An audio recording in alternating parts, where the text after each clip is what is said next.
Dear plus two commerce students, सत श्री अकाल।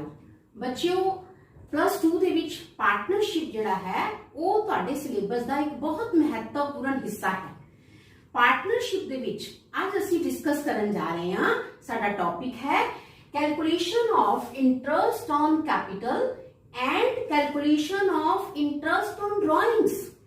ਬੱਚਿਓ, ਤੁਹਾਨੂੰ ਸਾਰਿਆਂ ਨੂੰ ਪਤਾ ਹੈ ਕਿ ਸਾਂਝੇਦਾਰੀ ਫਰਮ ਦੇ ਵਿੱਚ ਸਾਂਝੇਦਾਰ ਜਿਹੜੇ ਨੇ ਉਹ ਪੂੰਜੀ ਲਾਉਂਦੇ ਨੇ, ਜਿਸ ਨੂੰ ਕੈਪੀਟਲ ਕਿਹਾ ਜਾਂਦਾ ਹੈ।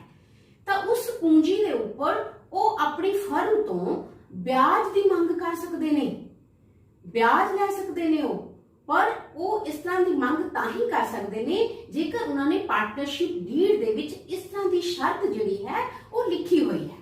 ਤਾਂ ਬੱਚਿਓ, ਤੁਹਾਨੂੰ ਪਤਾ ਹੈ ਕਿ ਸਾਂਝੇਦਾਰ ਅਤੇ ਫਰਮ ਦੋਨਾਂ ਦੀ ਅਲੱਗ-ਅਲੱਗ ਐਗਜ਼ਿਸਟੈਂਸ ਹੈ। ਸਾਂਝੇਦਾਰ ਅਲੱਗ ਨੇ, ਫਰਮ ਅਲੱਗ ਹੈ।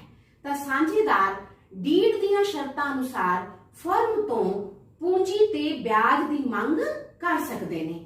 ਤਾਂ ਹੁਣ ਸਵਾਲ ਇਹ ਪੈਦਾ ਹੁੰਦਾ ਹੈ ਕਿ ਉਹ ਵਿਆਜ ਦੀ ਗਣਨਾ ਕਿਵੇਂ ਕੀਤੀ ਜਾਏ।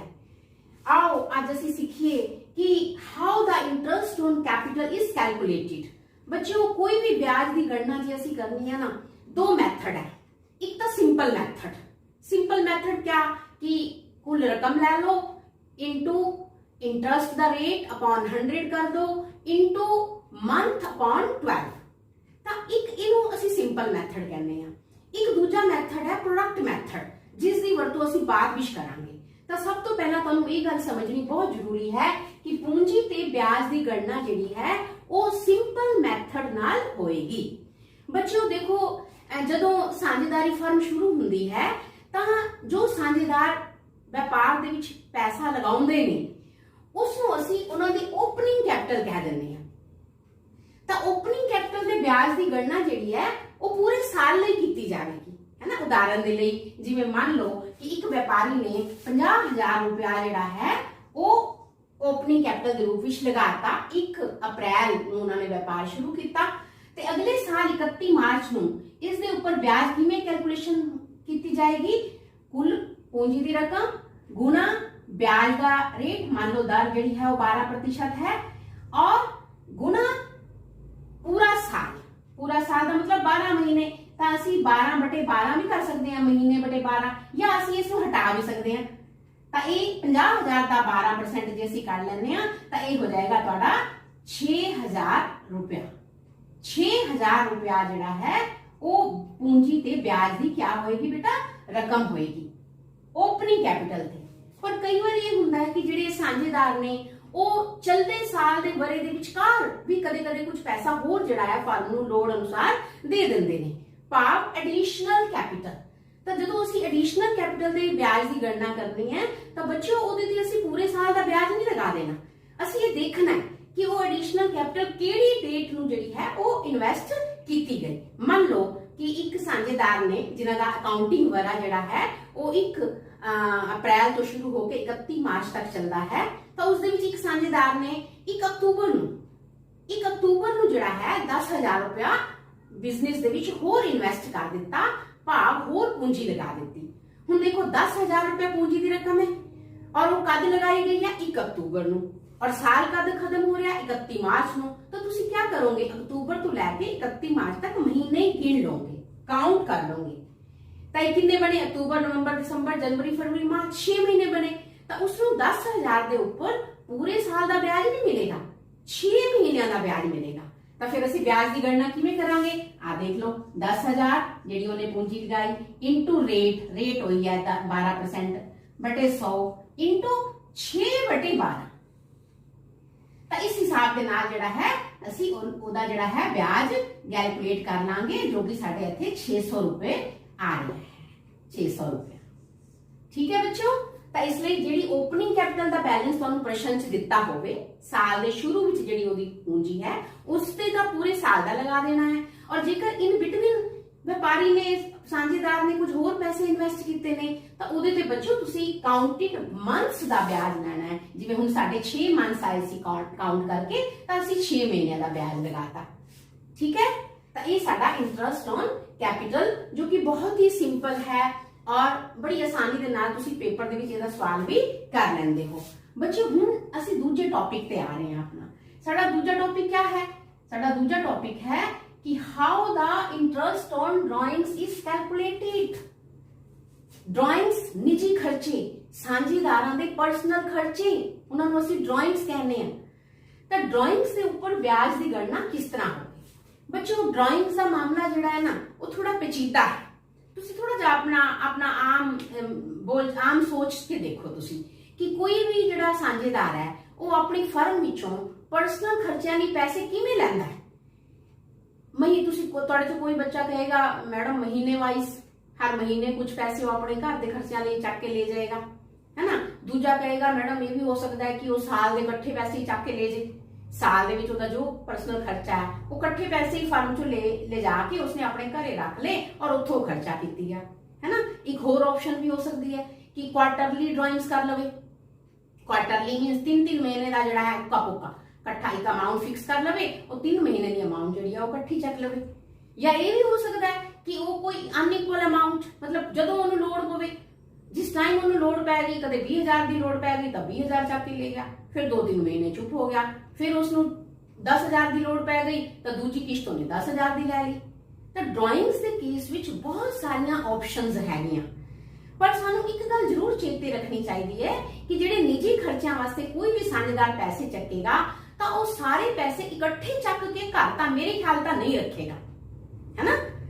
तो इसलिए जदों असीं ड्राइंग्स के उपर ब्याज की गणना करते हैं तो सानू एक चीज का विशेष रूप में ध्यान रखना चाहिए है कि सानू प्रश्न दे विच किस तरह का केस दिता होया है, की सिचुएशन है, उस सिचुएशन को ध्यान में रख के ही फिर असी जिहड़ा है बेटे ड्राइंग्स के ब्याज की गणना करांगे। और ये ड्राइंग्स के ब्याज की गणना का जिहड़ा प्रश्न है बच्चे ये बहुत इंपोर्टेंट है और बोर्ड के एग्जाम दे विच इहदे विचों एक क्वेश्चन जरूर आउंदा है। तो इसलिए बच्चे और आसान भी है, जेकर इसनूं तुसीं बड़े ध्यान नाल समझोगे और उस दे नाल संबंधित क्वेश्चन जिहड़े ने तुसीं अपनियां पुस्तकां दे विचों कर लओगे तो बच्चे तुहाडा ये एक क्वेश्चन जिहड़ा है बोर्ड की परीक्षा के लिए तैयार हो जाएगा। आओ असीं वख-वख परिस्थितियां लैने आ। पहली परिस्थिति है कि तुहानूं सवाल दे विच एनुअल ड्राइंग्स दित्ती हुई है, सालाना ओदी जिहड़ी ड्राइंग्स की अमाउंट है वो दित्ती हुई है। उदाहरण दे लई मान लो एक साझेदार जिहड़ा है वो एक साल दे विच 20,000 रुपए की ड्राइंग्स कर गया। हुण सानू क्वेश्चन ये नहीं दस्या होया कि वो 20,000 रुपए उन्हें सारा इकट्ठा चक के ले गया या महीने वाइज चक्या या क्वार्टरली चक्या, इहदे बारे कोई भी हवाला जिहड़ा है सानू प्रश्न विच नहीं दिता गया। तो बच्चों फिर साडे कोल दो ऑप्शंस होणगे। सब तो पहला तो इहदे सिंपल मैथड लगेगा, ब्याज की गणना का जिहड़ा किहड़ा मैथड लगेगा, सिंपल मैथड, जिवें कि मैं तुहानू पहला भी दस्या कि असीं अमाउंट ऑफ ड्राइंग लै लांगे, रेट अपॉन 100 कर लांगे ते मंथ्स अपॉन 12। ये फार्मूला तुसी 10वीं तो बहुत छोटियां जमातां तो ब्याज की गणना दे लई बच्चे तुसी इस्तेमाल कर रहे हो। हुण प्रश्न दे विच क्या हुंदा है, दो ऑप्शंस हुंदी है। पहला केस लै रहे हैं, केस फर्स्ट, ठीक है। तो तुसी परीक्षा दे विच केसेस नूं खास तौर ते पहला देखना है, फिर उसका जिहड़ा है हल करना शुरू करना है। तो केस फर्स्ट विच क्या हुंदा है, इस तरह लिखा हुंदा है, क्या लिखा हुंदा है, rate of interest on drawings is 12%, है ना, बस खाली 12%। केस सेकंड विच क्या होता है, केस सेकंड विच ये लिखा होता है rate of interest on drawings is 12%। उस दे नाल अगे पर annum पाया होता है। पर annum का मतलब सालाना। देखो सिर्फ पर annum का ही फर्क है दोनों केसेस दे विच, तो साडी कैलकुलेशन विच फर्क पएगा। क्या फर्क पएगा, जिहड़ा पहला केस है जिहदे नाल पर annum नहीं लिखा होया तो उस केस दे विच 20,000 मान लो दी ड्राइंग्स है ना, 12% रेट है तो 12/100 पूरे साल का लगा देना है, और जो कि क्या आ जाएगा 2400। महीने नहीं लगाने, पूरे साल का ही ब्याज जिहड़ा है वो कैलकुलेट होएगा सीधा 20,000 का 12% 2400।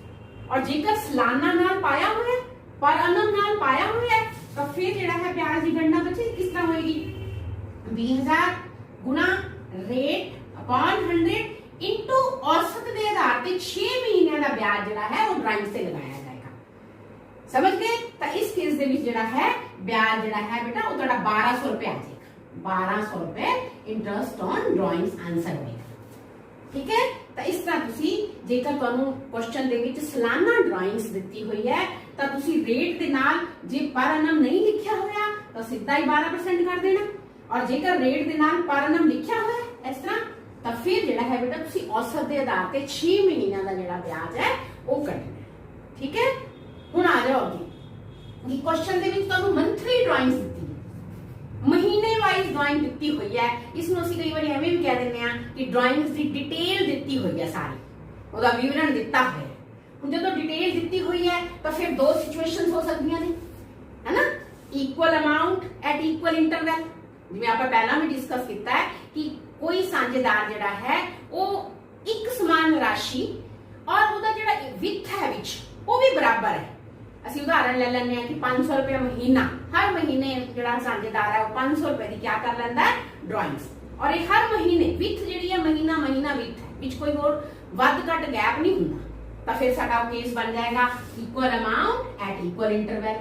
अगला केस है unequal amount at unequal interval कि जिहड़ा पैसा चक्या गया साझेदार वालों अपने निजी खर्चों के लिए ਉਹਦਾ कोई इक्वल राशि नहीं सी, वो अपनी लोड़ अनुसार, जिवें मैं तुहानूं पहला भी दस्सिया कदे उन्हें 2000 लै लिया, कदे 10,000, कदे 12,000, किसी किसी महीने का उन्हें कोई पैसे विड्रॉ ही नहीं किए, तो वो फिर अलग केस बन जाएगा। और उस केस दे विच सिर्फ असीं जिहड़ा है किहड़ा मैथड यूज करांगे, प्रोडक्ट मैथड। बेटा प्रोडक्ट मैथड सिर्फ जिहड़ा unequal amount and unequal interval ते यूज होएगा, वो मैं तुहानूं बाद दे उदाहरण राਹੀਂ समझावांगी। हुण असीं पहला लैणे आ equal amount at equal interval. इहदे फिर अगे बेटे दो सिचुएशंस ने, दो तरह की संभावनावां ने। पहली संभावना क्या है कि उसने हर महीने बराबर बराबर रकम चुकी, और दूसरी संभावना है कि उसने हर क्वार्टर बराबर बराबर रकम चुकी। ठीक है, पहला असं पहली संभावना ले रहे हैं मंथली ड्राइंग्स, हर महीने उसने बराबर बराबर रकम जी है वो अपने निजी खर्चा लिए विड्रॉ कर ले। हुण इहनूं असीं फिर अगे तीन सिचुएशनस बन सकते हैं। देखो ना, तीन केसिस हो सकते हैं। साझेदार ने 500 रुपए महीना विड्रॉ किया, ये 500 रुपए उसने महीने के शुरू तो ही विड्रॉ करना शुरू करता, पहली तारीख तो ही उसने विड्रॉ करना शुरू करता। जिवें जे असीं उदाहरण लईए कि जिवें नवां साल शुरू होया 1 अप्रैल 500 रुपए उन्हें अपने पर्सनल खर्चा नहीं लै लिया, फिर उस तो बाद 1 मई फिर उसने 500 रुपए होर लै लिया, फिर 1 जून 500 रुपए होर लै लिया एंड सो ऑन। इसी तरह जिहड़ा है 1 मार्च तक अगले साल की जिहड़ी है पैसे विड्रॉ हुए, तो इसनूं असीं कहांगे in the begin of each month, कि महीने के शुरू ही उसने ड्राइंग्स कर ली। एक है कि at the end of each month, कि हर महीने के अंत विच पैसे उसने ले। उसने पहला जिहड़ा 500 रुपया है वो उसने 30 अप्रैल नूं लिया, फिर अगला 500 31 मई नूं लिया, फिर अगला 500 जिहड़ा है वो 30 जून नूं लिया एंड सो ऑन। तो उसने 1 महीना लेट पैसे चकने शुरू किए, तो फिर वो अलग वखरा केस हो जाएगा। और जेकर उसने महीने के मिड विच मतलब हर महीने की 15 तरीक को वो पैसे चक रहा, तो उसनूं असीं मिड वाला केस कहांगे। तो बच्चों साडे सामने 3 केस आए, पहला इन the begin of each month, second in the mid of each month, और थर्ड आया at the end of each month. हुण देखो इन्हां तिन्नां सिचुएशनस दे विच ब्याज दा जिहड़े महीने ने वो वख-वख लगणगे। किन्ने लगणगे? आ देखो, जेकर इन the begin of each month है फिर तुसीं 6.5 महीने का ब्याज लगा दो, 6.5 महीने या असीं उसनूं 6.5 भी कह सकते हैं।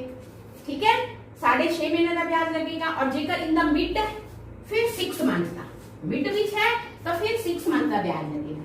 और जेकर at the end of each month है तो 5.5 या इसनूं तुसीं 5.5 मंथ्स भी कह सकते हो। मैं तुहानूं ये चीज हुण एक उदाहरण नाल जिहड़ा है वो समझा रही हां।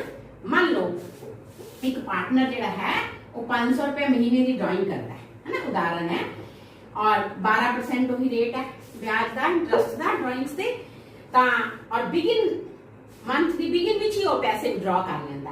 तो देखो बिगिन वाले केस दे विच ब्याज की गणना किस तरह होगी।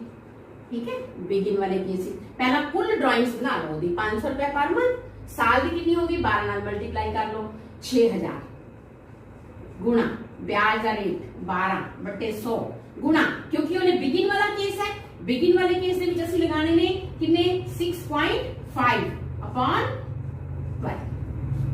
बस इस तरह तुम कैलकुलेशन कर लो, कैलकुलेटर से भी कैलकुलेशन कर सकते हो, यू आर अलाउड। और जो आएगा वो तुम्हारी ब्याज की क्या होगी, रकम होगी। मान लो यही सारा एग्जाम्पल, बाकी सब कुछ सेम है, 500 रुपए पर मंथ।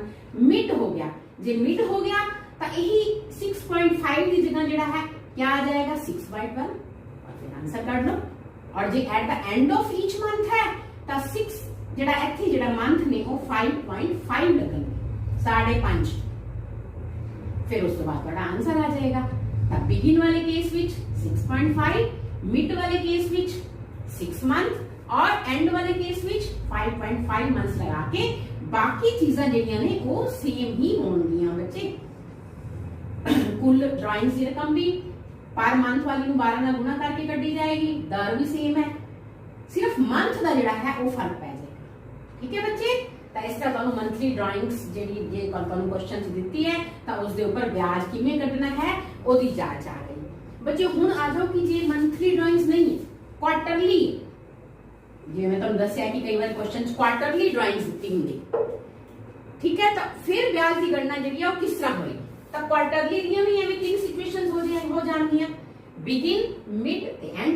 ਜੇ बिगिन है तो 7.5 मंथ्स ਦਾ, जे मिड है तो फिर 6 मंथ का, और जे एंड है तो 4.5 मंथ्स का ब्याज जिहड़ा है लगेगा। तुसीं इत्थे देख रहे हो कि मिड चाहे वो मंथली ड्राइंग्स वाला मिड सी तां भी 6 महीने का ब्याज लगना है, क्वार्टरली ड्राइंग्स का भी मिड है जे तो 6 महीने का ब्याज लगेगा, और जे क्वार्टरली दे विच बिगिन है तो 7.5, मतलब बिगिन जल्दी पैसे चकने शुरू कर देगा तो ब्याज ज्यादा महीनों का देना पड़ेगा। तो बिगिन विद 7.5 और क्वार्टरली का जो एंड है, एंड ऑफ ईच क्वार्टर तो 4.5 मंथ्स का। लो जी आप उदाहरण ले लेने हैं। मान लो 2000 रुपया ईच क्वार्टर किसी पार्टनर की ड्राइंग है, तो 2000 रुपीज ईच क्वार्टर। तो पहला तुसी कुल ड्राइंग्स कर लो, क्वार्टर के केस विच तुसी 2000 ईच क्वार्टर सी इनटू 4 करो, क्योंकि 4 क्वार्टर होंगे ने एक साल विच।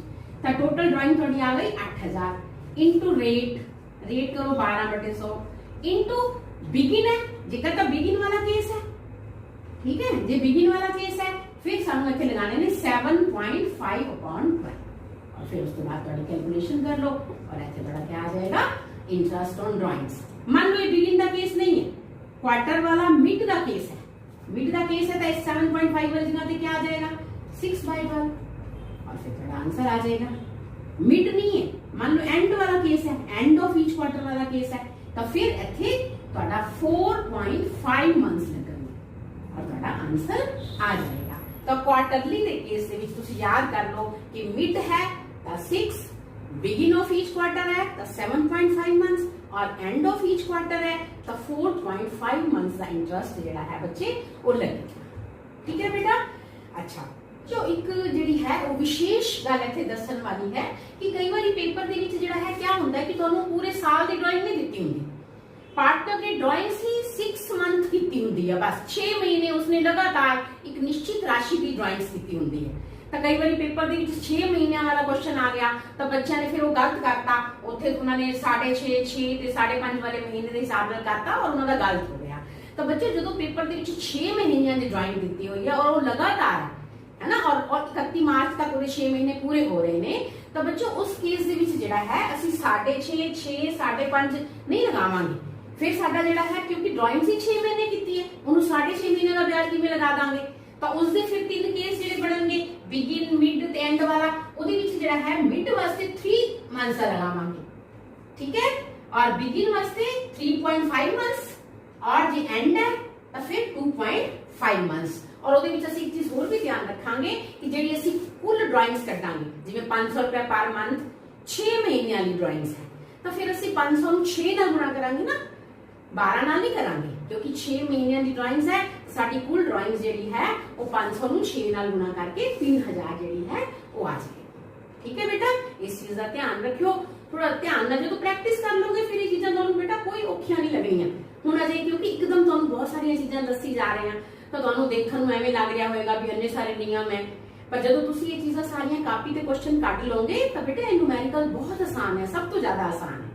चलो ਹੁਣ ਅਸੀਂ ਇੱਕ ਹੋਰ ਅੱਗੇ ਹੋਰ ਚੀਜ਼ ਵਾਲੇ ਪਾਸੇ ਜਾ ਰਹੇ ਹਾਂ, क्या प्रोडक्ट मैथड सीखना है। ਹੁਣ ਅਸੀਂ ਬੱਚੇ प्रोडक्ट मैथड ਕਦੋਂ लागू ਹੁੰਦਾ है, ਜਦੋਂ drawings amount of drawings is unequal and gap is also unequal.